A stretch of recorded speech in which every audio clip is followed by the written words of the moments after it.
Reflecting back on the third season of the My Open Source Experience podcast, I picked a few segments with my guests throughout this season to explore open source from various perspectives. And that includes the corporate view, the individual view, and also how to make progress in the community where you are involved in the areas that are important to you and probably others as well. So first, I have a segment for you with Stormy Peters and Phil Robb to talk about some of the challenges that we all see in the open source ecosystem, and especially focusing on organizations within a company like an open source program office or a review board. So those groups in companies who are reviewing which projects to get involved in and how to contribute to those.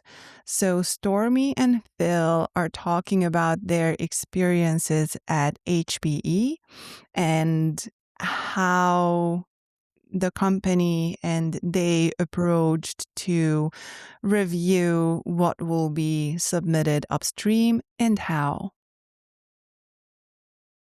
I just wanted to check if you remember any big challenge that you needed to overcome in the context of open source within the company, like helping any person or department understand what it was, or any other roadblock that you had to remove in order for the company to be able to efficiently work with open source, or any big success story along similar lines. I think we've mentioned most of the big ones that I can remember.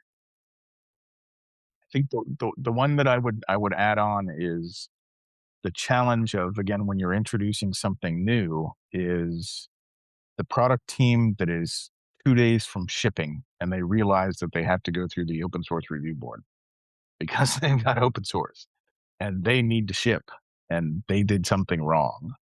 And so we're like, you can't do that. You're going to have to change your code, but we're shipping in 2 days.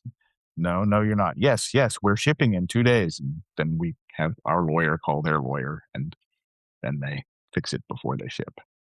Well, when we created the open source review board process, the goal really was not so usually the engineers or software developers were super excited about open source, and then it was management that had the concern.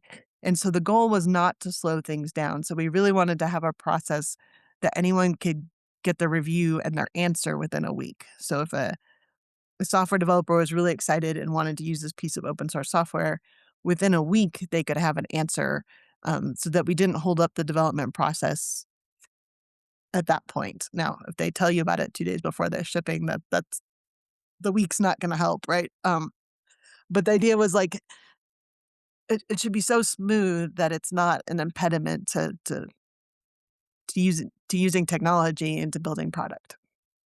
Yeah, and we always phrased it as a backstop, right? We were just a backstop, right? All the process to take care of everything should happen inside the product team, so our review would be quick and move, and it would be done very quickly because they did do the right thing. But when we were starting, it was getting them coming to us at the right point in their process, so that if there was something of issue, they had the opportunity to react without messing up their schedule. That was, I think, part of one of the early learnings. But again, that was back in the day, and I'm sure all OSPOs and software product creation is totally smooth now. I think even then we were figuring out what things could be fast tracked. Like if it's this license or this license, just automatic approval. I think there's probably a lot more of that in OSPOs these days. Like it's less about licenses because we understand some known ones. So, it's probably like if you're using one we don't know, here's extra steps. Yeah, and it is changing very much to vulnerabilities and security posture are Yes. they rightfully so are taking the priority step. One interesting thing in this segment was that in the past, like, for example, roughly 13 years ago when I started to get involved in open source on behalf of Ericsson, licenses were one of the big things that everyone was scratching their heads about, and not just the GPL license, but even Apache 2, whether or not it's a good idea for the company to get involved and share code and contribute and invest in the open source project upstream.